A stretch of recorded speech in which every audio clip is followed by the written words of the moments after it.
I just think that when I have a meeting with a client, if it's a super high-end client, I mean, I'll go in, I might wear like a nicer jacket like this or a flannel. I got a flannel button up that's like collared or whatever, and just go, and I'm just myself. I'm like, I looked at your plans. Here's some of the projects that I have. Like, the work should speak for itself. And if they're gonna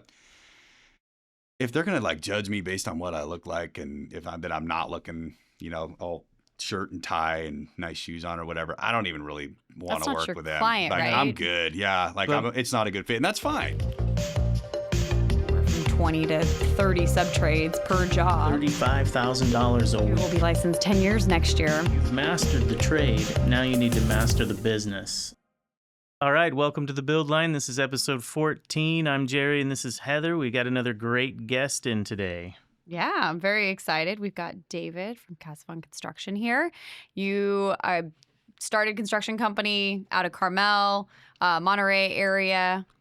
Instagram famous, right? I wouldn't say yet. I'm trying to be, but you're getting there. Yeah. You're getting there. It's a lot bigger than I would have even guessed it would have gotten this early and this quickly. Yeah, so you've earned the title of the longest traveling podcast guest. Love so it. congratulations. Good job. We're very, very excited to have you here. No, I'm happy to be here. I appreciate the invite. Yeah, so it's different with Zoom, so thanks for coming. Yeah, of course. Thanks for making Plus, the trip. I wanted to meet Steven too, so it was a win-win there. There you go. He really just came here to meet Steve. It wasn't you and I, Jerry. It's okay. So tell us a little about yourself. Tell us about your market. Tell us what you guys do, how you guys got started. Yeah. So general building contractor, Class B. I started, it'll be 8 years ago in next week on January 28th. It'll be 8 years. Specialize in residential, custom home builds, remodels, additions. Do a little bit of commercial, but I kind of got out of it because it's more of a blow and go, like slam bam, thank you ma'am kind of vibe, and I just don't. I like taking my time and doing custom stuff. But let's see, I was 26 years old when I got my license, and I had no idea what I was doing. I kind of, since I got into the industry when I was 20, I always knew I wanted to be a contractor, and I just kind of went for it. But yeah, that's pretty much kind of what we do. We just do residential custom homes and just a little bit of commercial work here and there. And that's mostly in Monterey, Carmel-by-the-Sea. Yeah, Carmel. I just opened up my office in Carmel, but it started everywhere. I mean, I was going to Salinas. I live right in between Salinas and Monterey off Highway 68, and bought my childhood house. But I started like going wherever the work was. I didn't have clients. Didn't really have the luxury of choosing the jobs that I worked on. So I did a lot of Section 1 repair work. A lot of realtors were calling me because I was really cheap and didn't know what I was even worth at the time. I think I was charging like $40 an hour as a licensed GC. So I did a lot of just Section 1 repair work, termite repair work, dry rot repair work. And then it just turned into like fixing a deck. And then, do you do windows? And then I swapped out a window, and then the neighbor wanted a deck, and just kind of got bigger and bigger. And, but I did it all. I took anything that I could get in the beginning. I was kind of a little bit of a job whore, but, yeah, just grew and grew, and now we got about 23 for the company right now. Wow. Working with us. So it's just been an interesting roller coaster ride. Did you bring some of those guys with you, or when you start, been with you 8 years or 7? Or? My longest one, Joe, has been with me 6 years. So he's been with me the longest. At first it was just me by myself, and then I hired, he's still my best friend, my best friend, Will. He actually works for my father now. My dad's an architect. Oh. And he's just too smart to be in the field. Like, he is very tech savvy, very good with computers. His dad was a project manager for a big architectural firm. They did the Kaiser Permanente over in San Jose, and he did a bunch of other big jobs. So he's kind of hardwired to be in the trades, but just not in the field. He's way too smart to be breaking his back. And he's a tall guy too. He's like 6'5", so he belongs, in front of a screen. But he was with me in the beginning through the rough. I mean, he was the first guy I hired. It was just me and him for a while. And then it slowly just started to grow and grow. But the longest one that's been with me is Joe. He's my superintendent. He's been with me about 6 years.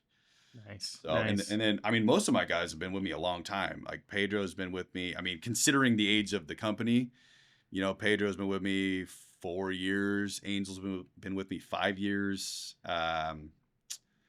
I really don't have. I had a lot of turnaround in the beginning. There were a lot of hires and fires in the beginning. Obviously, like I'm hiring friends and friends of friends, and just was making all those dumb mistakes. Learned not to hire friends in the beginning. Right. But no, I actually retain a lot of the guys. I try to take care of them, and I try to make sure they're happy. And yeah, Joe's the longest for sure, 6 years. What about office staff? What do you got inside? Yeah, so I just it's actually it's an interesting story about the office. But so right now I have a full time. She's like my finance controller. She was my bookkeeper for a long time. She kind of did her own thing. Like she worked for a few different companies doing their bookkeeping and doing like their prep stuff for the taxes for the accountants and stuff. But I finally pretty much gave her an offer she couldn't refuse to work with me basically full time. She still has like one or two other clients, but mainly she's like in the office every single day. So she does my invoice drafting. She runs all of my AP and AR stuff. She's running the Builder Trend. She's the one that's really familiarizing herself with Builder Trend. Mm-hmm. So she like runs the office and really helps me out a lot. And then I have Brisa's in there right now. She works 6 hours a day, so I guess it's still part-time, but she's like my admin, helping me out, sending emails out, following up with people, just doing odds and ends. And if Fiona's not there, I'll have her dive into QuickBooks and do some stuff for me. But it's just two. I just have two in the office right now. In retro, because we have a lot of guys listening that are like we were maybe 10 years ago, 8 years, whatever the number is, right? And they hear, I got 25 guys, I got 2 people in the office. But in retrospect, would you have brought those office people in sooner, or was that something like it just happened now? Yeah, no, it's kind of one of those things where I don't know if you've seen Field of Dreams, the movie, but if you build it, they will come. Yeah. Because I just got this office in Carmel, like literally we just moved in October. That's when I was able to approach Fiona and say, hey, look, I'm getting an office in downtown Carmel-by-the-Sea, and I'm going to renovate it, and you'll have your own spot.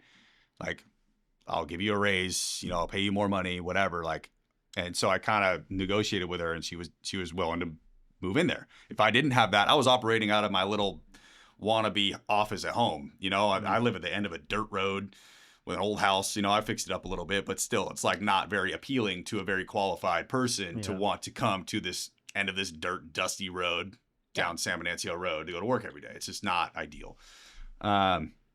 So I created this environment that is attractive to a qualified person to want to work there every day, and like they'd be proud of where they go, and it's in a great area. I mean, it's walking distance to Ocean Avenue and coffee shops and whatever. And so I think that, I didn't necessarily have a good spot for office staff, and I was doing it all on my own. I was doing, the 1 a.m. sending estimates and responding to emails because I've been out in the field all day, and like, client management during the day, and like answering questions, even lumber runs, and I got to go home and do the paperwork. So it just wasn't ideal for anybody to want to work at my house. It just didn't make sense.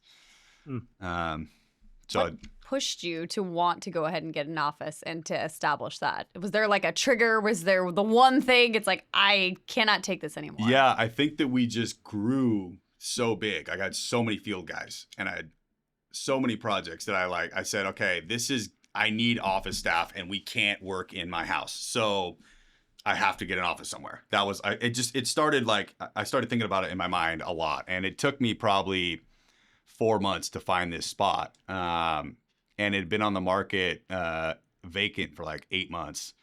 So I reached out to the property manager and I said, hey, I want to go look at this spot. It was still expensive. I mean, it was a tiny little 750 square foot deal. They wanted like $2,800 a month for it, which to me, that was a lot. And so I went in there, and it was just crusty and old, and it was a spa place before. So it was all from the 80s too. So it was like carpet flooring that was super old, and these old crusty sinks in each office room.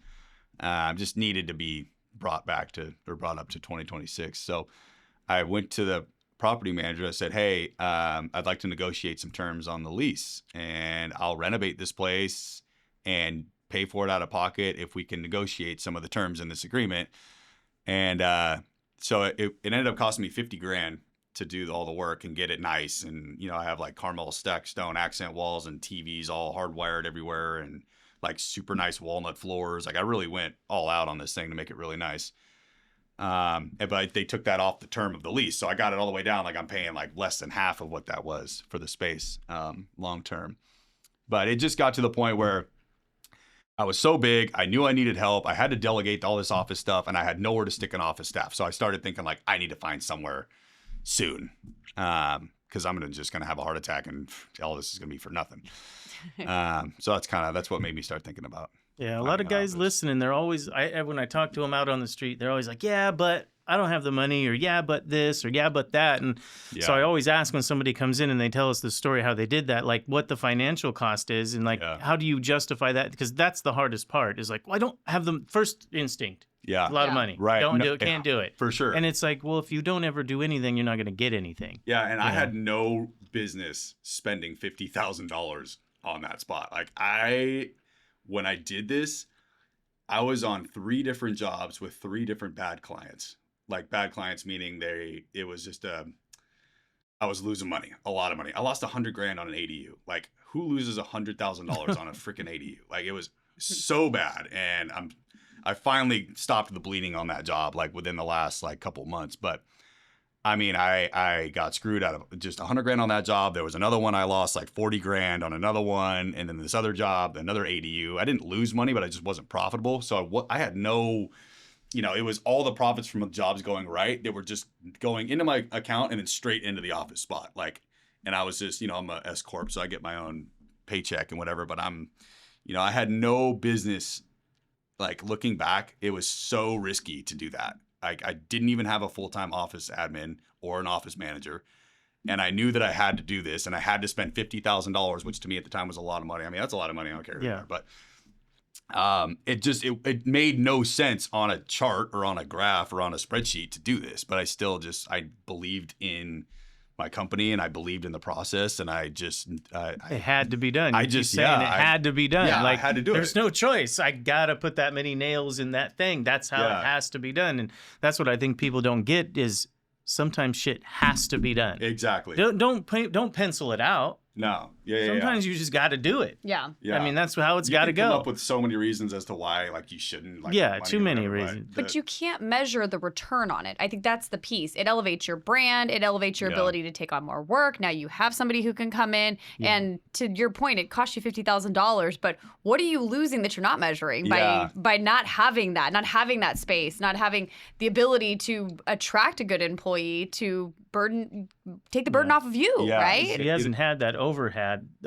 the last 8 years. Now it's a new thing that you could kind of add into your deal. 100%. But prior to that, you were just, it's guys and this and that and this and that. And I think that's the way a lot of people, well, how do I build that? They don't understand that now your overhead goes up. Yeah. And when you start getting these big boy things and big boy toys, you got to start bidding big boy prices too. Yeah, I think my whole thing is the experience you give your customers and your clients should justify the expense. So if I'm charging top dollar and they have to go to a plan review meeting at the end of a dirt road at my house with my kids' toys all out in the front yard and looking like a landfill almost, like that is not an experience that should be expensive in my mind. But when you have a legit establishment that is clean and taken care of, and you have like friendly staff in there, you want some, thanks for coming in, Dave's on the line real quick, you want some coffee, like that experience, you can justify charging more money. Yeah. Well, that leads when you give your clients that kind of experience. To something I was thinking, because you're not a business guy. You're a blue collar trades guy. You don't look like a business guy. People call you bro all day long. Exactly. Right. So coming from where you're at, like over there, you have all these seasoned veterans, the guys that have been around, they look and talk and act, and they have all the friends in the neighborhood. Yeah. How are you coming up? How are you dealing with that? Because that's, you're also, you said 26, so you're only 35 or something? Yeah, I've just turned 34 in October. Yeah. Right. So you're hitting the wall hard. Have you been too cheap the last 6 years? Is that how your work got there? Probably. I mean, yeah, honestly, I probably was, my margin was less. So I think the average margin over there now is like 18 to 25% margin on subs and reimbursables and all that. I was at like 10. My labor rates were less because in my mind, I'm like, I need to compete to earn my stripes to like be able to get the office. And eventually I had just had faith that it would work out. But yeah, I mean, I probably was. I think any younger up and coming new business they kind of have to go through that process of being too cheap and learning that like, oh my gosh, I need to charge more to make money and provide for my family and the families of these employees. That's good to hear. But I think that, I mean, I think I pissed a lot of people off. These old timers, they see me like how I am in my Instagram, and they're like, "What is this guy doing?" Like they're posting like the normal, like the cool little corner shot, right, and tagging like the architect and the photographer, and that's fine, that's cool. Like, I mean, they're using it as a portfolio, and that's totally fine with their strategy. But I just am doing it differently. I want to get to where they're at eventually. You know, these guys have been doing it longer than I've been alive. Some of them, like I look up to my old boss the most. His name is Dave Stoker. He's the owner of Stoker and Allaire, and I just admire the hell out of him and his company. And he built just a badass business. I mean, they build the biggest, craziest houses in Pebble Beach, and the dude barely bids against anybody. I mean, he's got it dialed. And I just think I want to get there as fast as possible, so I need to do something differently.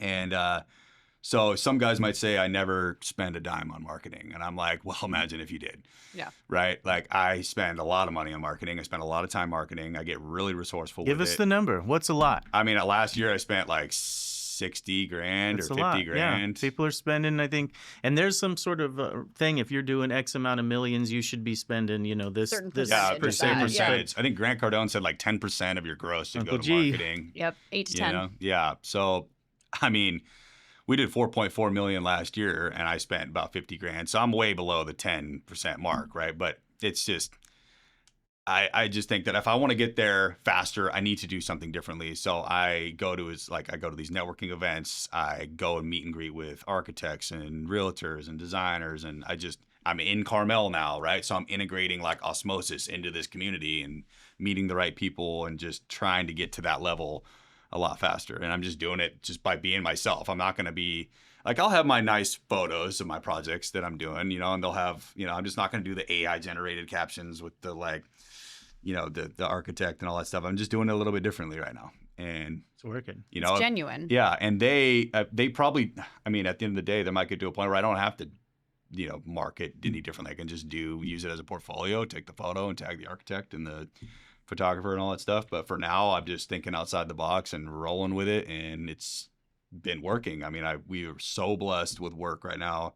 I'd say probably 90% of the work, maybe a little less, like 80% of the work is all referrals, just from previous clients of mine, realtor referrals, architect referrals. But it's just, it's been a real blessing. And I think just no matter how you look, it's the look of the work when you're done that matters the most if you want to be successful in a lot of people this. say that, but you got to get the job before you get to the point where it looks. Yeah. Right. And not everybody goes to Right. the client before them and goes and looks at their house. Yeah. So presentation of your person, I see that a lot. And I'm like, I work for a lot of general contractors. So I see which ones, the way they look and the way they act and operate versus these guys and that guys. And it reflects in their business and the type of work that they have. Right.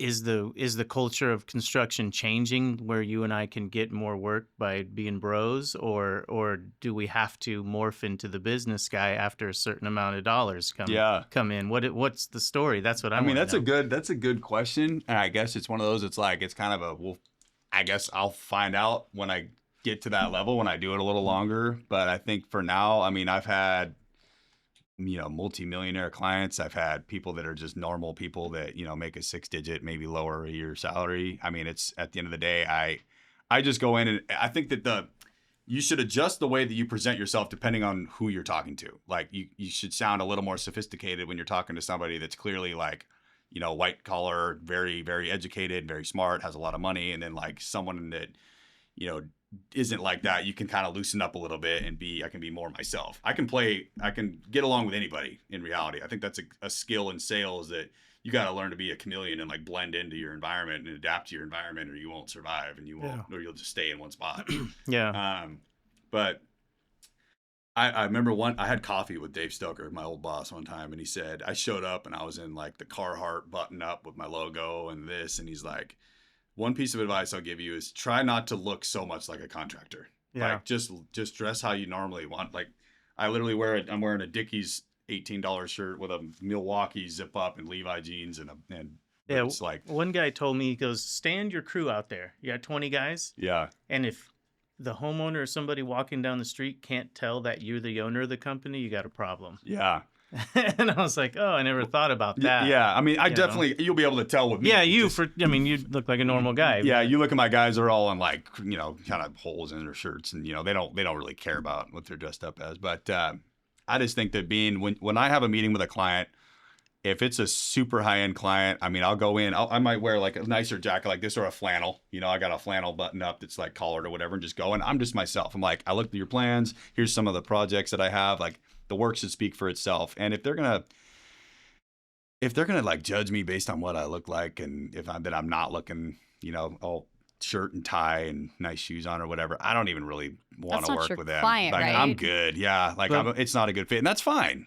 They can go to the other person that's a better fit for their whatever their You can only chameleon so much. exactly. Yeah. I'm not going to just change Yeah. who I am as a person. I'll change like the way that I talk and the if they're Right. sophisticated or whatever, change a little bit of the vocabulary. Because this conversation comes up all the time with me. Yeah. And, of how do you and present guys are like, yourself. oh, I'm not selling out. This is who I am. Well, then you're not going to buy that house that you wanted either. Yeah. Or drive that truck or the car or go on that vacation. Right. You're going to need to sell out to an extent. right. There's a you know? professionalism, but I think there's also a respect aspect of it, right? Yeah. I think the one thing I think is interesting in our industry is there are the clients that treat you like an equal, and then Right. there's the clients that treat you like the help. Right. Yeah. Oh, yeah. 100%. Yeah. And those are not. If the mentality is when you show up and if you're wearing the Dickies and they're like, ooh, right? Yeah. That's not my client because you're gonna treat me like the help, and that's not what I am. Some Exactly. generals I'm do very that to the help. knowledgeable. That's true, but it's this stigma of like you're lesser than. We're tough Yeah. right now, but when the money talks, we'll all be help. Yeah. We'll be help, but you don't want to. I But think you you- want to be appreciative of the help, right? It's not Yeah. this like I don't want somebody who is showing up and it's less than, right? You're just Yeah. as smart. You got to figure Yeah. out how that beam's going to go in, and we've got the structural detail, Sure. and Right. there's a lot that goes into that. Yeah, I think you nailed it with the professionalism aspect. Like, it doesn't, to me, I don't care if a guy's got tattoos and is like, wearing whatever. Like, if he, like my most tattooed employee, for example, he says, yes, sir, no, sir, you got it, no problem. Like, he is a hard worker. He's a stud. No questions asked. He's super professional, talks to my clients, yes, sir, no, sir. But when you see him walking down the street in Salinas, you might be a little intimidated by this guy. Yeah. So I think that just like these guys that are just super hard headed and not willing to kind of adjust their strategy when it comes to communicating with potential clients, they're just going to be stuck where they're at. And, adapt or you won't survive. It goes with everything, Totally. When you straddle a different market, our market's a little bit like that, I think, in Sacramento, but you straddle such a different market, right? Yeah. You can go 15 minutes in a different direction, and you're in a completely different demographic, Right. a different, economical status. Yeah, right. There's so many different pieces. Mhm. How do you juggle that, right? We've talked about there's the mentality, Yeah. how you present yourself. How do you then sell yourself? Yeah. I think that like selling, I do the same thing no matter where they're at. I mean, there's a certain area like in like Salinas, I automatically know it's like, it won't work. The math won't math. I'm not a good fit for anyone usually in Salinas. There's maybe a few that I can do work for, but whether it's Seaside, Monterey, I still go meet with them because you never know who you're going to meet, right? This person in a lower income area might be like the coolest person and they might have friends in other areas. You just never know. So I at least go meet with them, shake their hand, look them in the eyes and see if there's something I can do. And if I can't, I say, look, this is just kind of not in my wheelhouse right now. This might not be a good fit, but you could try like this person or that person or whatever. I kind of just play it by eye, I guess, when I meet them. And then to sell myself, if I really want the job and it's a great client and a great budget, I say, instead of me just trying to give this whole like Wolf of Wall Street sales pitch, I just say, look, this is just how we do this job on other projects similar to this. We do this, we do this, we do this, we do this. We check in like this. Every week we take photos on Friday and we upload it to your email or whatever because we just got Builder Trend. So we're going to start doing that. But like, this is our strategy. This is our style. This is how we do things. And here's some referrals for you to kind of, verify what we do. And you can reach out to them just to see, get a second opinion or whatever. But that's about the extent that I'll go to like sell myself. to the client. I just tell them, this is how we do it. I would love to work for you. Your budget seems right. I think we'd be a great fit. The next steps would be, this is what I do here. I would do A, B, C, and D. I'd love to, move forward with you. Do you have any questions or whatever? If it's something on the spot, which, usually it's a flirt. I call it the flirting game.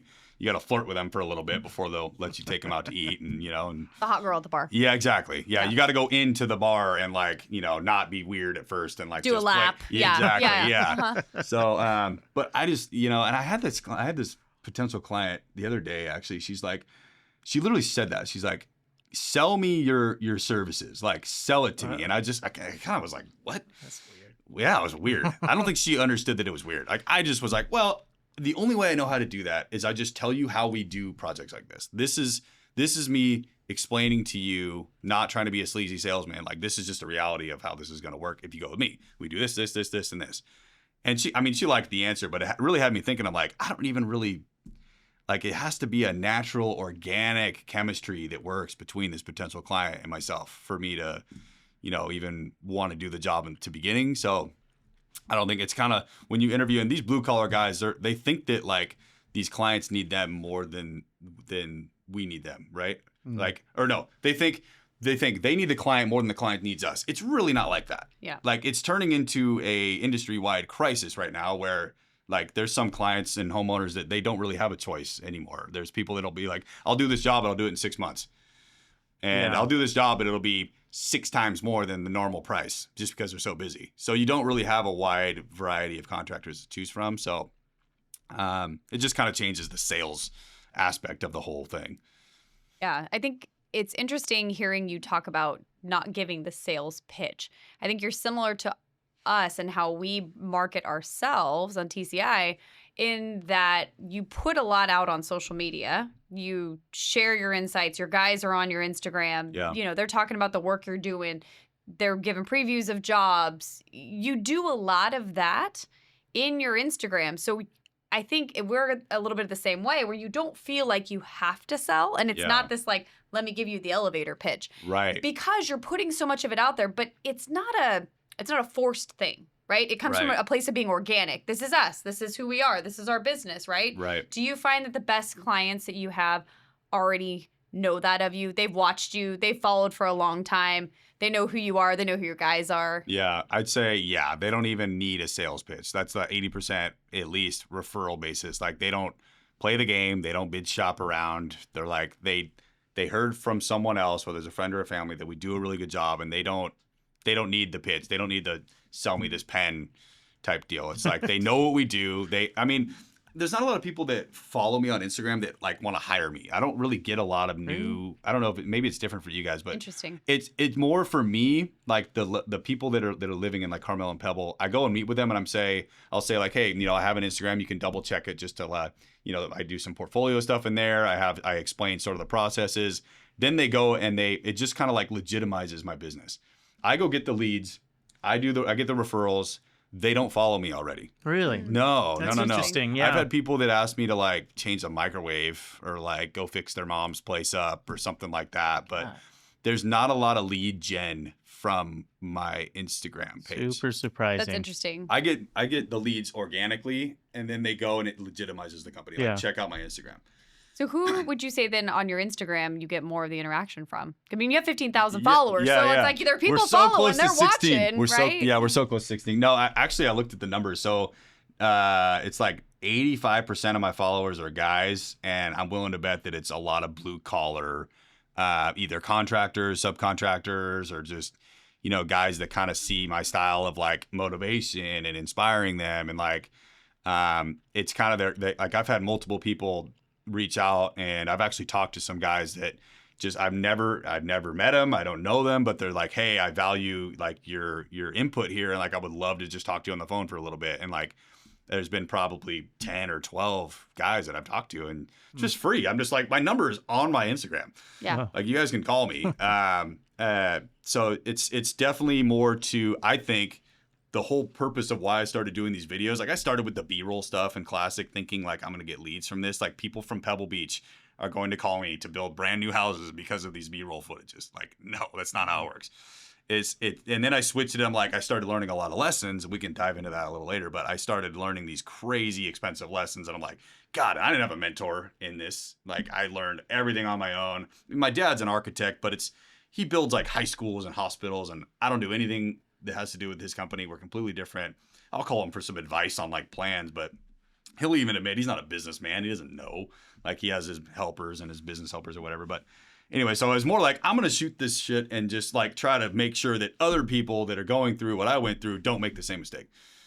And so my marketing guy, Brian Meek, he just kind of switched the script a little bit. And so he would show up with some questions like, let's talk about this thing that just happened. And then I just would like, I think you guys have seen the videos. I just explain the lessons that I've learned and the strategies that I would advise people to go through. And then that's when it really took off. The B-roll stuff with the music in the background and the transitions on the beat drops and stuff, that's all cool, but it really didn't give me any value. It didn't add anything to my job list. There was just my buddies that were like, oh, this is so cool. Like, can you come remodel my mom's house or something? But just, I think in my area, it's like Carmel, Pebble Beach, Carmel Valley. A lot of these people, they don't live there full time, and they just get there and they're like, who should I call? And they ask around, and it's a small town. There's only so many. I mean, I bid against the same 5 contractors all the time. And it's, probably going to be like that for the next 25 years, but still, there's only so many people you can call to do good work. So it's really like, you don't have to like sell me this pen style sales in that area, at least. And I think you can, in my opinion, like if I'm a plumber in St. Louis, like there's a strategy to where you could kind of, you just go to every restaurant, go to every hotel, go to every spot and be like, hey, I want to be on your vendor list. Like, call me when there's ever a leak. And then you do that a few times, then you're so busy that you don't have to like do the sell the pen strategy either. There's so many different strategies that, I don't know, we can dive into that later, but getting back to the IG stuff, that's what the followers, they follow me to, I think, just kind of hear the advice, and they see it more as like an inspirational, motivational page. It doesn't get me any leads. So surprising. But now that you say it, it makes sense because of all the vacation homes and the people coming. They're not just sitting around the house scrolling. No. They're busy at their life on some other planet. Right. Yeah, exactly. Yeah, There's so much stuff going on. But now we always talk about this. Like now you need like, I call it like that recycle circle. Recycle, reduce, reuse. You need your website to look good. You need your Instagram to look good. You need this. You need to have a full internet, like a full presence to kind of complete that. Yeah. Because just having a website doesn't do anything. No. I just recently had a guy last night. I had sent him like a text, hey, and then with all my stuff. Website, Instagram, podcast. Yeah. And then we went through, like, I went and walked the job. I gave him a price. And then he texted me later, hey, do you have any pictures of your work? And I was like, didn't you look at my fucking Instagram? The website, Instagram, yeah. Anything that I sent you? Yeah. So I just resent that, and I threw in like 6 names of people that I work for in town. Yeah. But like, I think sometimes when we're on social media, we get so involved that we think everybody's doing it. Yeah. And then you find out that a lot of people are not. Right, And you still got to old school it and talk to people and get back out there. But Right. I got myself consumed. And like last night, I was mad. I was like, screw what planet are you living on? Yeah. All this stuff out here. Why aren't you watching it? Like Come literally on. clicking on the link and like scrolling down a couple times is like way too inconvenient for that. When he asked for pictures, I almost threw my phone across the room. Yep. Yep. Like, and he's looked to be in his early 40s. You know? And so that pissed me off. But you're right. Not everybody's like doing it. I guess we were the people that. If everybody's doing it, you'd have 100,000 followers. Yeah, exactly. Yeah, exactly. I think that there's a certain style, like a certain trade that could probably generate a lot of leads, right? Like, or maybe not even trade, like car detailers, right? Like the average person getting their car washed is a younger person that's on Instagram all the time, right? You could structure it as a plumber or like a service HVAC guy, people that I'm sure there's a lot of people in their early 30s that are on their phone and their heater goes out and it's in the Midwest and it's freezing. And they're like, oh, I remember seeing this guy on Instagram or whatever. There's a way that you could strategize promoting your ad and it going like if there's a big storm coming, like okay, let's promote this for like the next 10 days. And you have this, we'll swap out your failed heater, like, AC if you tune-up. Yeah, if you say that, yeah, exactly, or your heater tune-up or whatever. If you call us based off of Instagram, we'll give you a 10% discount or whatever. There's a way and a strategy to do it. But for GCs, in my opinion, in that area, it's just nobody's going to look at your Instagram and be like, I want to hire him because of his Instagram. Like Stoker and Allaire, Dave Stoker, he just got an Instagram like a year ago. Yeah. And just started posting. And he builds the biggest, baddest houses out there. And none of those people hired him because of anything other than his reputation. Right. So in a small town, I think that's what's the most important is your rep and your referral bases and stuff like that. The street cred. Mm-hmm. Totally. What do you think, sticking to the Instagram social media game, what do you think's been the biggest downfall from putting so much out there? I think you're vulnerable, right? Like you kind of like think about, oh, I wonder how many people are going to judge me. And especially like the local guys just talking smack at the lumber yard. And I mean, there's always haters, right? Like I get a lot of crazy DMs. I don't even open them anymore. I used to like respond to them. Trolls. like keyboard warrior style. Yeah. But I think for me, it was just kind of like accepting the fact that this is going to make me look different and that the local industry guys are going to run their mouth and they're going to hate and they're going to do their thing. And I just cared a lot about what people thought about me before I started doing this. And then eventually I just said, I don't care anymore. I'm going to do it. But there hasn't really been, other than that, I mean, just kind of like maybe looking dumb to some people. There's not really a big downfall. Like there's not really much to lose if you're doing just, explaining your story. And like, I'm genuinely trying to help other people in this industry through my lessons learned. I'm not like the intention is genuine. If I was like a political page or something crazy confrontational, I'm sure it'd be a lot worse. But I just think that there hasn't really been a whole lot of downfall per se. It's just I'm genuine with what I post, and it's just trying to help people. And if the local community contractors don't like it, then I don't really care anymore. Like it doesn't affect my workload. It doesn't affect my kids or anything.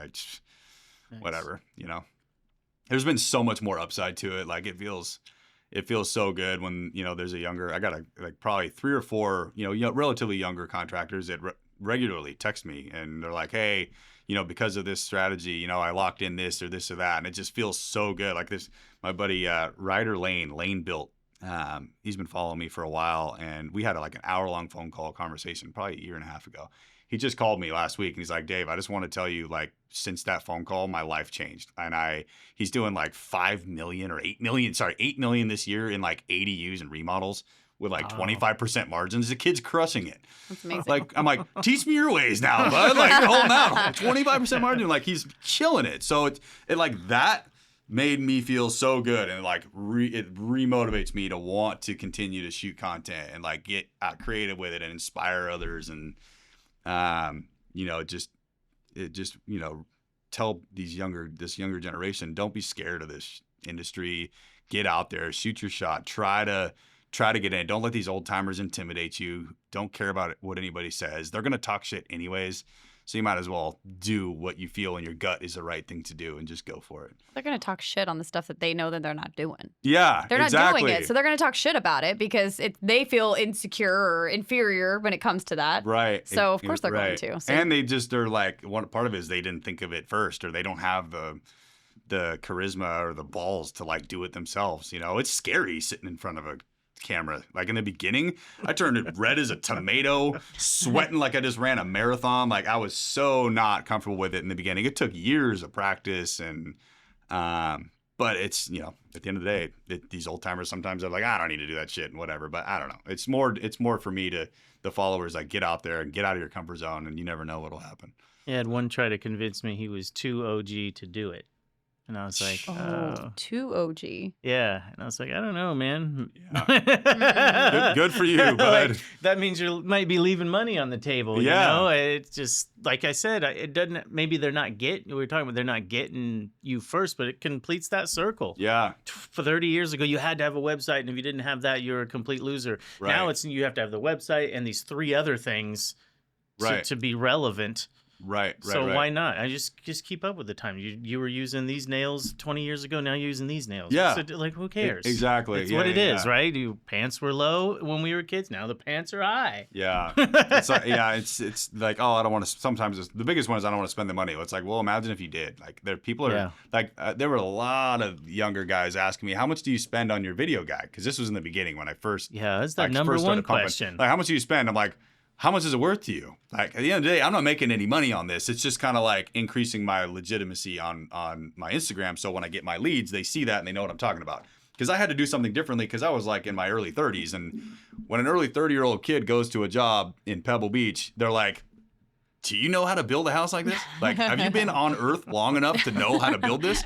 So having those videos, to me, they would look at that and like, okay, he knows what he's doing. But like, what do you have to lose? I mean, it's just, it doesn't matter. It's what is it worth to you? Do you need to legitimize your company? Do you want to market to, are you a welder? Are you a plumber? Are you a GC? Like, at the end of the day, you're going to spend a few $1,000s a month to look legit and to be legit and set yourself higher than the rest of your industry in your area. Yeah. It's so worth it. But it has to be genuine. Yeah. I think that's where it misses the mark sometimes. People put it out there. They think, well, I'm going to just get the videographer, I'm going to get the guy, and I'm going to get a mic. Yeah. But it doesn't come across as genuine of what you actually do. Yeah, that's a good point. I think it's like, you can't really teach.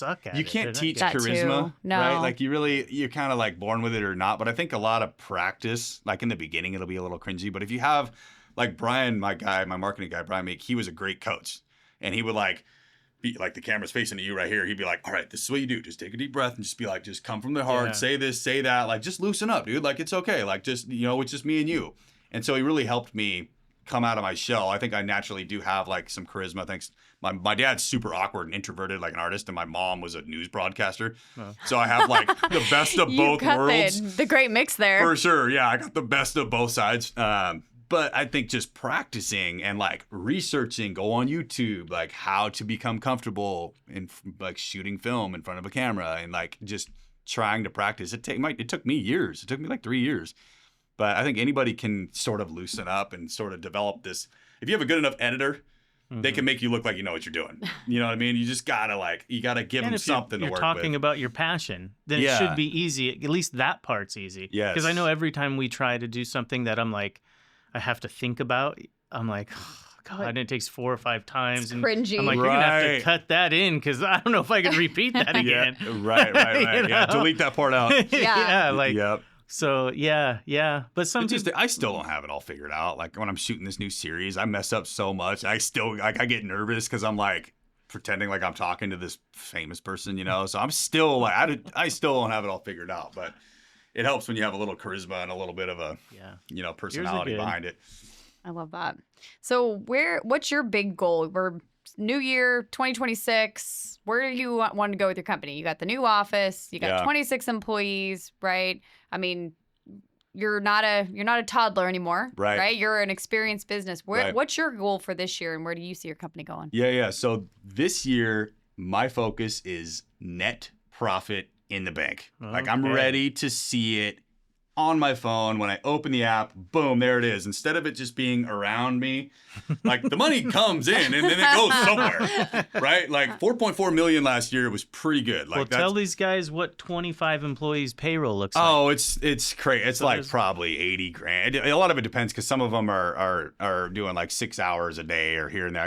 It's a lot of ups and downs, but it's genuinely like 80 to 85 for that many. Every 2 weeks? Every 2 weeks. Yeah. Big boy money. Yeah, it's no joke. I remember it was the first half of last year, it was more like 17, and it was 65 grand like every 2 weeks, no matter what. They were getting full 80s. Everybody was on rocking like 8-hour days. But it's just, be prepared for 85. So grand. This year's net in the pocket. So net, it's really like, I think it's pretty realistic, like net 10%. And I told my team this too. Like I completely changed the structure of the company as far as like management. I have management meetings now, and I'm super transparent with them. I tell them, look, I want to do $5 million and I want 10% net. And I need your help to get this. And if we get this, this will be the benefit to our entire company. We will all win. Right. And then I go to like a couple of my my really higher ups, and I'm like, look, I'll do bigger bonus draws at the end. If you get me over this, say we get to 15%, we'll do something for that 5% extra will go to us in one way or another, whether we upgrade our computers or do like a little management trip or I'll send you and your family and your kids to Hawaii. Like, I just want to see the 10%. I'm not going to get greedy with it. If the 10%'s there, if we get 13, 15, 18, 20%, whatever, but I want whatever's on top of that to go back to the people that helped me get that. Because I have yet to see that money. Mhm. I have yet to see a net profit margin of 10% in the 8 years I've been in business. It's just been, we do really good with gross and we have good projects, but I've lost so much money. Yeah. So much to slip through the cracks. I mean, I even just underbilling my clients. Like I had to go to a client of mine recently, 2 clients of mine, and just be like, we undercharged you. It just was missed on my administration staff. We just missed it. I missed it. At the end of the day, it's always on me, right? Yeah. But like, that's a really shitty feeling. And I'm just, in my mind, I'm like, I wonder how many other times that happened. Yeah. So just tightening up my systems, like with Builder Trend or whatever, and like having weekly meetings, and just my goal is $5 million at the end of the year, 10% minimum. Like, what's the math on that? 500,000 Okay, just checking on that. in the bank. Like Very I good. open my Chase Bank app, boom, it's There it there. is.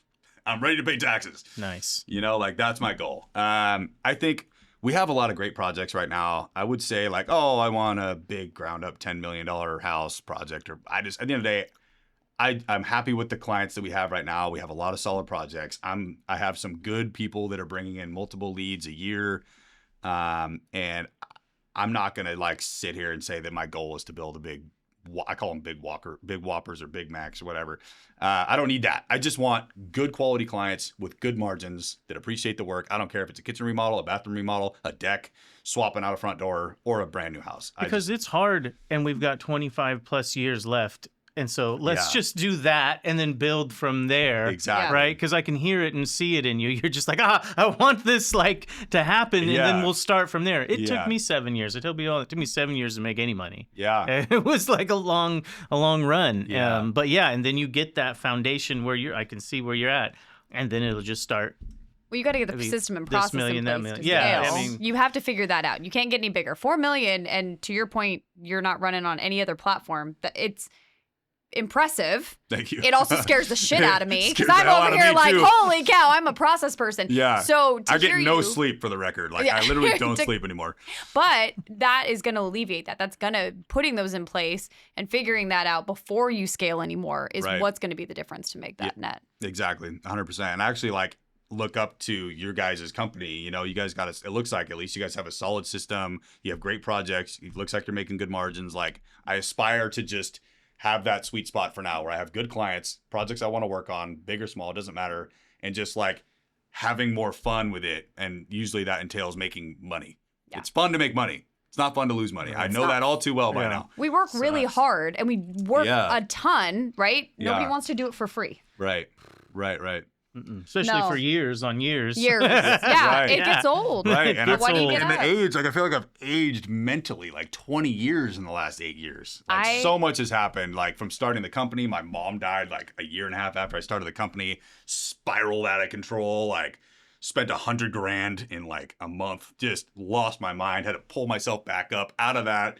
What got way too big, had to like at one point in, I think it was 2021, I was an early investor in Bitcoin, thank God, because I needed that to get myself out of $300,000 of a San Lorenzo lumber bill that was due like now. It was almost $300,000. I owed $80,000 on my Amex card. Like I had Christmas bonuses. Like I sold stock in Bitcoin to give my guys Christmas bonuses one year. I had no money. Like I was staring bankruptcy in the face. It was terrifying. So I'm so over that, like just barely getting by, barely making payroll, like trying to, provide for my kids and my family and whatever. I'm just really ready to have all those headaches really finally pay off. Yeah, get some new headaches. Yeah. Better ones. Exactly. Right. Yeah. Like where you're going to spend your money on. Yeah, exactly. Yeah, how am I gonna lower the tax bracket kind of strategy? Yeah. Yeah. What do I need to spell? How many new trucks do I need to go buy in Yeah. order to bring that Shoot, liability I down? just got the one. Even then, I'm like, oh my God, 15 grand down on this truck. Like, oh my gosh. But whatever. I mean, I had to, you got to do it. You guys know how it is. You got to. Yeah. And then all of a sudden it's, the truck dealership's just driving it to your office and doing the paperwork in your office because you're like, I need to buy 3 more. Oh, dang. Yeah. That's a good goal. That's a good goal. Yeah. When they drive it to you, Yeah. bring you the paperwork, take the one you're trading in. Right. That's when you know, okay, this Yeah. feels pretty good. Right, I'm okay with right. this. I'm excited for that day to come. You'll get there. You'll I'm get excited. there. Yeah. I think that's great. Yeah. Well, We have what else covered did we so cover everything? No, we've like covered half of the, not even half. I would What say was a the big quarter of the one? things That was the that big we one. talked about. I think there was one on here that I like really thought about. I'm trying to see where it was. It was something like, oh, right here. The biggest risk I've taken in business so far. Like I really Yeah. thought about that. Yeah. We kind of touched on it already. It was like the biggest risk for sure was signing the lease on this office space in Carmel. I had no money at the time extra to spend on the $50,000 it's going to take to do the renovation. I knew I had to do it. I signed the lease. I didn't have the money and I didn't have the office staff. Like, what are you doing, Dave? This is crazy. I just went out on a whim and I just trusted my gut and I just went for it. And I think that has paid off immensely. I mean, it's such a legit office. I'd love to have you guys down, and if you're in the area again, I'll show you guys and whatever. But it's such a professional setting. It feels like I'm a professional when I walk into that office and Reese is at her desk, the coffee's brewing, Fiona's there. They're super happy and bubbly. I'm just like, yes, I feel like this is good. This is like good for business. And I don't know. It was a big risk, no doubt about it. I locked in a 3-year lease and spent $50,000 that I didn't really have. Big benchmark for you. But- I mean, as a person, a human, a business owner, that's a big deal. Yeah. That legitimate. It's something different when you get that little office. It's Yeah. like your first shop and then these building blocks, and Right. so I know what you're feeling. feels That's real. fantastic. Yeah, it feels real. I think Yeah. as a GC, when the subs don't have to pick up a check from your house, Yes. They come to the they office. come to the office. It's so These nice. are the hours. This is when we cut checks, Yep. and you can pick it up here. Yeah. There and is such a rewarding feeling to for that. sure. And same thing with like my crew. Like they come get it every other Friday. Hmm. They come grab it, come grab their checks. It's like, and they don't have to go to my house, which is out of the way for most of them. But yeah, it feels so good. Like, That's what I wanted to ask you. Switching gears. Do you go to like all these business coaching, mentoring guys and seminars and things? Did I see that on your Instagram? so that I've you've been to a few of those? I've gone to one. I went to the contractor fight with Tom Reber. Okay. Met with him. Super cool guy. I mean, that dude is badass. They have a solid like sales training coaching program. I signed up for it once and I don't know. I think that my style, and Tom will say I'm an idiot for this, but it's just not really my style. They believe in phone interviews, right? And I'm more of like, I want to go meet these people because you never know who you're going to meet. Instead of this is just another like number calling my phone. Like it's such a small town that I really want to go and meet them, and you never know who they are. Like I've met with people that I didn't do the job for them, but then their friend hired me for a bigger, better job. Right. And I was still nice with them. Like, I can't do this job for you. No worries. Like, I wish you the best. Let me know if you have any questions. And then someone calls me, oh, so-and-so gave me your number because they liked how professional you were and whatever. So it didn't, with my strategy and the way that I like to do things, it just didn't really align. It aligns for a lot of people. I think it's a good thing. I don't think there's anything wrong with, going to those coaching seminars. I think it's great to have a coach. I never had one personally, but, I feel like I'm that figure for a few guys, even though I don't have it all figured out. No, it's good to go to those seminars though. And you meet with people and you hear different stories and, they're a little expensive, but I'm a fan of them. I haven't gone to one in a few years. But I need to start going to more of them. I mean, it doesn't hurt to go and meet and mingle. You don't have to sign up for the sales coaching program. You just go hear stories and learn from other people's mistakes. And there's a lot of valuable information. Even if you don't buy his program, when you go to that thing, there's a lot of valuable information. Like, Just the conversation in between sessions or at dinner Right. or the happy hours or the whatever. It's the sense of community. Like you're saying, like you're getting the sense of community and satisfaction coming through on the DMs and the information that you're putting out. But when you're in the environment, you're stepping away from your business. You're getting a chance to interact with people you might not normally interact with. Right. And I think this industry has a tendency to feel very isolating, or Yes. you're the only one that what's wrong with my company? We're the only ones that have that problem. Right. And then you figure out when you're in those rooms, you're actually like, no, everybody else has Yeah, this problem everyone's too. had that We problem. all have Yeah. the same problems. Exactly. We just maybe have a tendency to not put it out there, or you don't know, or you're Right. not talking to your competitor down the street about it, right? But you're Right. going to talk to the guy from Indiana about it. Yeah, because he's not your competition. What difference does it What do you matter? have to Like, lose? it doesn't make a difference. Yeah, that's a good point. Yeah. A lot of guys are hesitant to go and have a lot of excuses why they don't. But it seems like most of the people that I talk to that go love them. And they're like, oh, yeah, I got to do more of them. Yeah, because I want to be around. I want to cry on somebody's shoulder that has the answer. Right. That's right. not, that's And not judging me. Yeah. And then when you have that circle too, like you can go, like, for example, I reached out to Steve and I was like, hey, on my way to Tahoe, I'd love to grab lunch or something with you. Like, even though I hadn't met him before, you have that sense of community where like I can come and like say, hey, how do you manage all your jobs? Because I suck at this. Yeah. And it's, you guys are up here, I'm way down there. It's like, what does he have to lose to share this info, right? And it's actually on my to-do list to go. I got like probably 5 or 6 others that I've talked to. Like there's one in Utah. Is it Mark Windsor? The David Windsor? I'm sure you guys follow him. Great homes, yeah. But so going to see him in Utah. There's one in Tahoe that I want to talk to. Like, just I don't know. The sense of community is so important, and we're all on the same team. Like, we shouldn't be just me versus this person. At the end of the day, like, we're all in this industry together. We all go through the same struggles together. There's not one problem that this person's had that someone else in the industry hasn't had before. So it shouldn't be this giant like competition, shit talking, bashing, like Agreed. just Yeah. all like come together and like bring each other up. There's plenty of work. There's not a lack of work. There's a crisis right now. There's not enough of us. Yeah. So just, I don't know, come together and just chill out and be there for each other. And I think it's really, really important.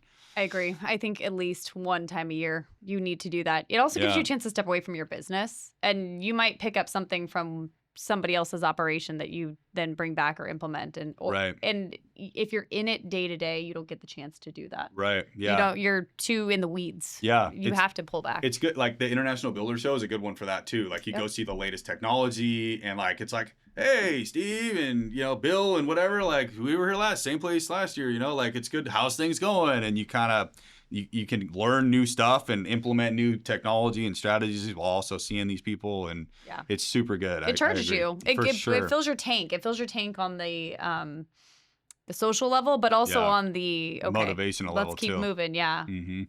Yeah. You're like, I can't wait to get back to work and implement all this stuff. Yeah.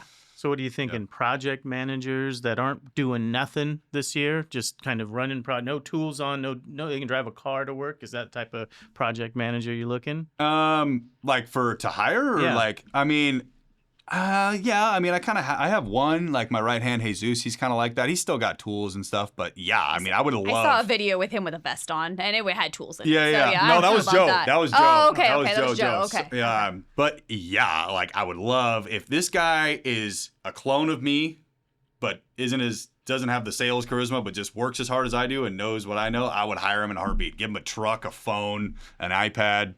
Builder you trying to log in. You want to move to Monterey, Carmel. Yeah, if you're David. Carmel, Pebble Beach, Monterey, you have experience managing clients and managing a crew. You're hiring. Absolutely. Yeah. Call me. My number is on my Instagram page. So You can find him. And if they already know Builder Trend, then they're a step above. Oh, yeah. That sounds like a bonus to me. 100%. And a lot of guys are out there, but that unicorn is hard to find. Yeah. That's a hard one, man. I know. I've gone through everybody's so struggling. many of them too. I mean, I did the whole thing where I was a subcontractor for other GCs and got screwed. Like I was just a framing sub. I did concrete and framing as like that's my trade, right? So I did a lot of that when I first started for other subs and just got screwed here, screwed there. I had one guy, he's like, how much does it cost you after your workers' compensation and your payroll taxes on this person? And I'm like, it was like $43. He's like, okay, so I'll give you $48 an hour for that guy. At the time, I'm like, screaming deal. I'm making $5 an hour. This guy, I'm charging myself out at $50 an hour, like young and dumb. And then I learned like this guy's taking mine and charging $75 an hour. Yeah. Like just screwed, Yeah. ruthlessly screwed What like a that. dickhead. Wow. Yeah, That's pretty low. It's so hard, but it's so hard to find like a good person that understands the business, understands what I go through, and doesn't get greedy and doesn't try to take the clients, doesn't try to take my employees. Like, I've had at least 2 that I can think of where the breakup was ugly, and it's like there's shit talking, and they try to take my guys and they take my clients. It's like it's so hard to have that trust in this town, and at least in my area, it's such a small town. But a project manager that's not greedy, that understands that he doesn't want to be a contractor, that wants me to deal with the client stress and getting the jobs. I'll stuff his calendar full of work. Just, understand that I need help with management. At the end of the day, it's hard to find that. Well, these guys have good ones. I mean, what's your advice on that? I mean, you went through a lot of them to get to your good ones. And Ooh, yeah. Can you hire that one that's already got it? Do you have to bring somebody in the middle and build them? What do you do? That's a good question. For us, and we have a pretty rigid process, I would say it is hard to work here. Yeah. Is what I would say. Because we have a process and a system that's already built. So what we found the hard way is that we would bring somebody in who has this great resume, worked for our competitors, years of experience, would be older than us. Right. And what we found is they were not as good at adapting and taking on our process and our system. Do you mean like an old carpenter that kind of came up and stuff? Could be that type carpenter, of guy, could be a PM that worked at another company, maybe not, wasn't necessarily a bags on, male, female, had been only a project manager, but we have a very strategic process and system that we do, and they could adapt and they could take on about 75% of the process. And then that 25%, they're kind of like, I'll get that done. But they didn't do it the way we asked them to do it. And there's a fine line between micromanaging and then also, but this is our policy. This is the way we do. This is how we manage work. Right. And so what we found, and what I found has been successful for us in assistant PMs or PMs that have worked for us and are successful in our company, is that they know enough to be dangerous, but not enough in the expert. That I can teach them the way that I want our jobs run. Right. And then let them fly. That's what I've found for us. Yeah.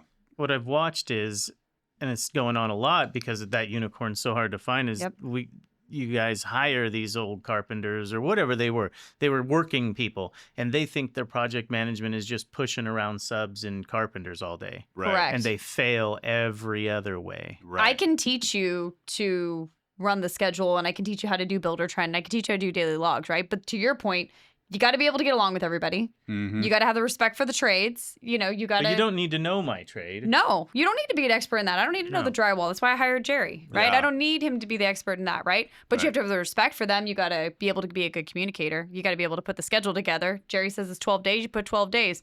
Yeah. It's day 11 and it's not done. Hey, Jerry, why aren't we done? What do we got to do, right? Right. And that's what it is, and getting along with those people. But to that point, I think the general contractors fail in that position because they hire the construction people that have more of the construction knowledge than the people that are actually good at communicating. Yeah, it's almost like people skills are just as important or more than trade experience. They're more, because if you vet your subs, you don't need to worry about them as much. Right. It just has to be communication. Are you going to be there tomorrow? Yes. When are you going to be done? Here. And then like somebody checks quality along the way. Right. Yeah, there's a middle person. Yeah, you've got that other guy that checks that. Yes.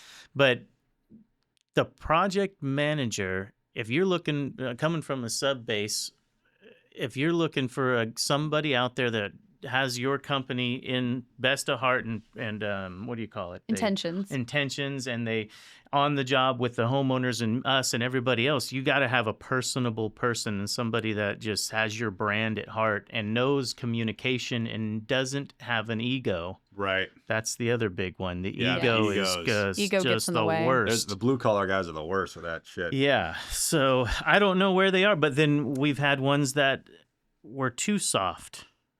So it's Jerry made him cry. Yeah, Jerry made him cry. Oh I mean, we'll be real. Jerry made him cry. I've made grown ass men cry, and men, I'm like, women, all of them. He's and, mean. Yeah. No. But they had it coming. But I mean, I don't know. I don't know the answer where it is, but I know it's more in the communication. Yeah. Communication style. Yeah. Yeah. Being able to adapt, because you got to be able to talk to that homeowner who's worth 7 times more than what you're ever going to be, right? Right. So they have to be a good communicator. They've got to be able to relate to the subs. Right. There's something about being able to be in charge, but not be in charge. Yeah. Right. There's a fine line between 100%. where it is. 100%. Last week I was on a site and I happened to come from a board meeting on a board that I'm on.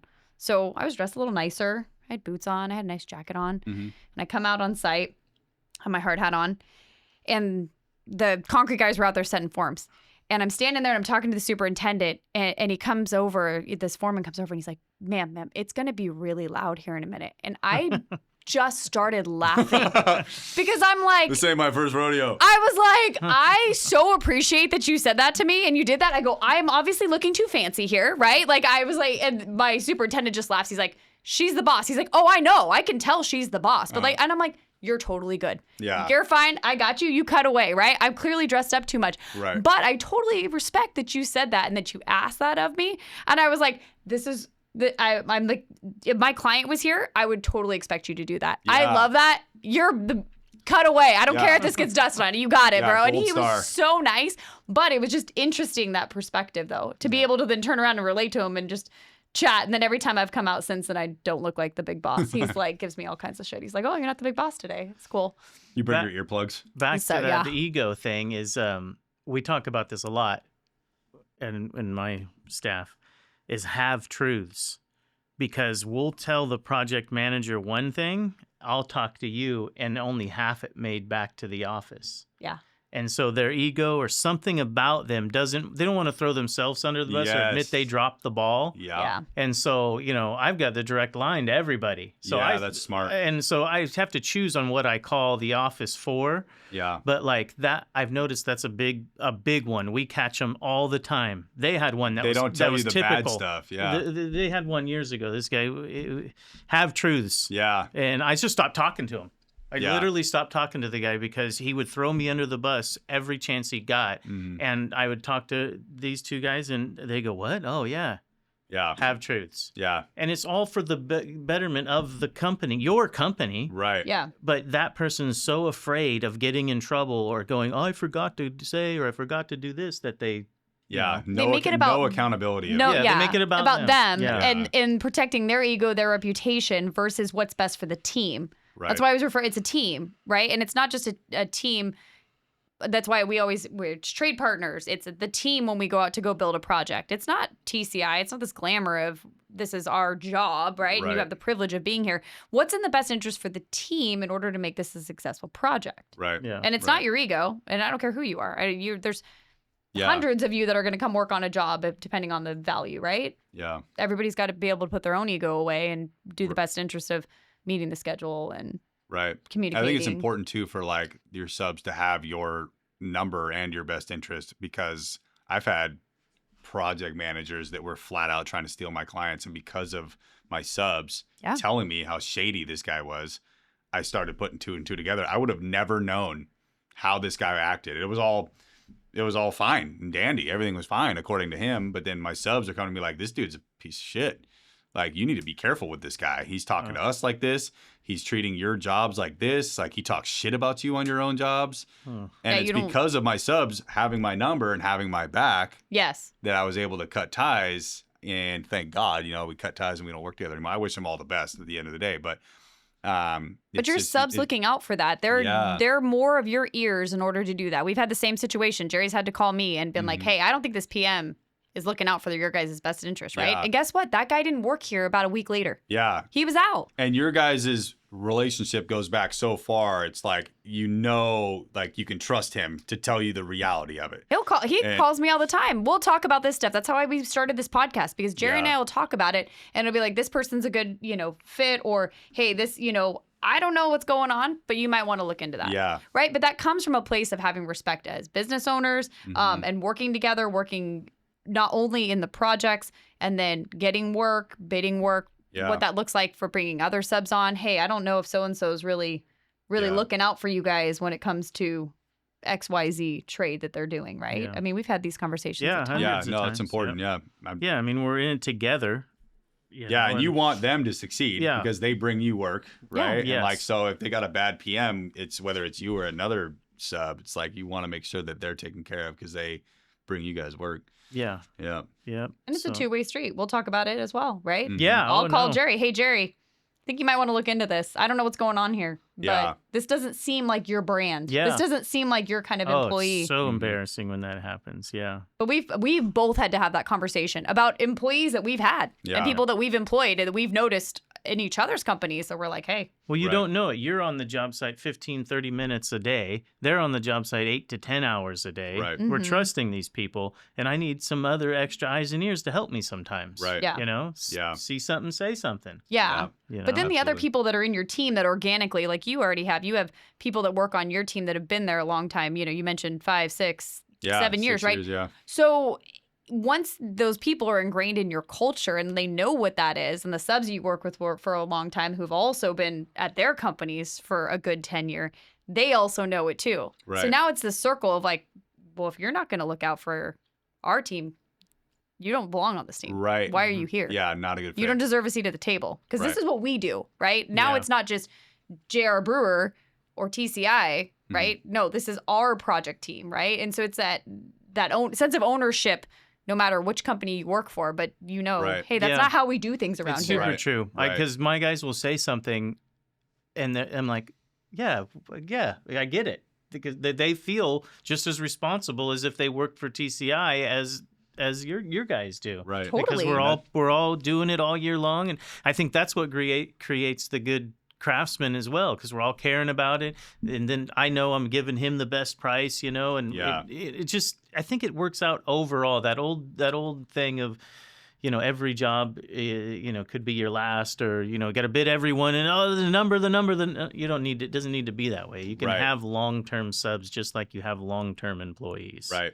It 100%. doesn't need to be change every other The only job. reason I change is I got them. They're too busy. Like it's like he doesn't have the bandwidth to, like, I got, you know, there's a couple electricians I work with. There's a couple plumbers I work with. It's just bandwidth and availability is sometimes what it comes down to.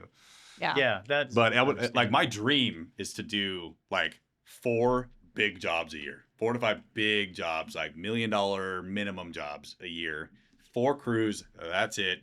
You know, and, 10% net. 10% minimum. net. minimum 10% net. Like, oh God, that would be amazing. But I say that now, and then I'll get there, and then I'll still want more. What's probably, the next but- one? Yeah. What's the next goal? Yeah. Yeah. Yeah. Gonna So challenge. we're kind of expanding a little bit too. We're going towards the Bay Area. I have a few projects in the Bay Area right now, and I have like 3 or 4 guys just kind of on call. He's his own contractor, but he just comes in like his manpower for me. So we're expanding into the Bay, and the Bay Area prices of everything is just like, I don't know. Do you guys do work in the Bay at all? Double to triple. It's Yeah. triple. Like, I went into a house. It's a 1,600 square foot house, freshly remodeled, 4 bedrooms, 2 bathrooms. It was an all cash offer at $3.7 million in Palo Alto, and I'm like, wow, $3.7 million for a 1,600 square foot house. Wow. It's just, it's crazy. Yeah, So numbers are wild. yeah, It's different. We get all the people who have sold those houses and Yeah. then move here, and then they wonder what it should be so much cheaper here. And we're like, no, it's still costs the No. same. We still live in California. What do you mean? yeah. Just because you drove exactly. 2 hours doesn't mean it's way cheaper here. Right, So, right. yeah, we get all those people that have moved. So. Yeah. Well, I think this has been such a great conversation on where the industry is going. I think it has been awesome to see your takeaways of putting it out there. You know, I think the big overarching theme is, I think your growth and where you're going requires risk, right? Being vulnerable, putting it out there, making yourself present. Yeah. I Yeah. think that's been cool to watch. Yeah, and I've been happy to meet you because we've been following you for so long, and now to see you in real life and everything. So it's been Real. really cool. Yeah. Yeah. Yeah. No, I appreciate the opportunity. It's been fun, and I mean, I look up to you guys too. You guys are where I want to be. So you guys got to Appreciate that. figure it out. Thank you. I look up to you guys, and I'm just, trying to get there one step at a time. Yeah, we're all So it's chasing been it. fun. So thanks so much for coming on. I appreciate it. Of course. Where can Yeah. we find you? Where can we find you on social media if people don't already follow you? Yeah. Just at Kasavan Construction Inc. on Instagram, TikTok, same thing. I'm not really as active on Facebook anymore. And then just KasavanConstruction.com for the website. And then my phone number is right there on my Instagram. If don't be blowing me up, guys. Come on, but Send them cat facts. yeah, like more like a text, like, hey, this is who I am. I heard the podcast and just had a couple quick questions or whatever. But I'm an open book. I'm not this pay to talk to me kind of coach. Just whatever. I'm open book. I got nothing to lose. Nice. I love that. So Speaking you don't of already? texts, Oh, we thank you for reminding me. We That's our do thing. a little spiel at the end. I need you to check your phone Okay. for how many calls and or text messages you've received during this hour-long podcast, because the point of this is that I think I'm very important, but I'm not very important. I have not won this yet in 14 episodes. Typically, Jerry seems to be the most important, but I think you might beat us. What How do many? you got? How many calls? How many 4 texts? text, 1 call. I got 10 messages, 10, 11, 12. Okay. 10, How many? Oh, the 10 proof. messages. I got a phone call, and then I got, here's 11. So plus 3, I'm at Oh, you're up there. 14-ish. Yeah, Jeez. 14 messages. My Costco order's done. That's all I got. Yeah, I am not important. It's pretty crazy.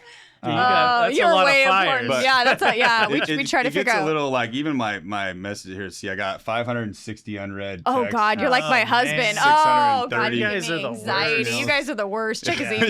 Yeah. He's the worst. Check God. Steve's phone later. He'll Yeah. send a screenshot, and that's the first thing I look at Just- is like, how many fucking, and it's 300 and something. Yeah. texts. Yep. Jeez. I know. My old phone had over 1,000. I think I still have the screenshot. I'll try to send it to you guys. Find it. It was over 1,000 text messages. No, that gives me anxiety. It's like, be so. careful what you wish for, everybody. You know, this This is real life. is what happens. Yeah, Yes, exactly. It's true. All right. Well, that was the build line, and that's it. Follow us on anywhere you get podcasts, the Apple stores, Spotify, YouTube. You can watch the video on. Follow us on Instagram. Every other Tuesday, an episode comes out, and we're just going to keep going. We're booked way into the year. So if you, what did the guy say? Don't be a hoe, share the show. Yeah, Yeah. I love that. Love it, So- love it. We got some good guests coming up. We got Yeah. Ann Fong coming in. Yep, Got Ann something Fong. wrong. She's all over California doing her thing. Yep. We got some other great guests coming on too. So should be good. All right. Everybody like, Thanks, guys. subscribe. Thank you.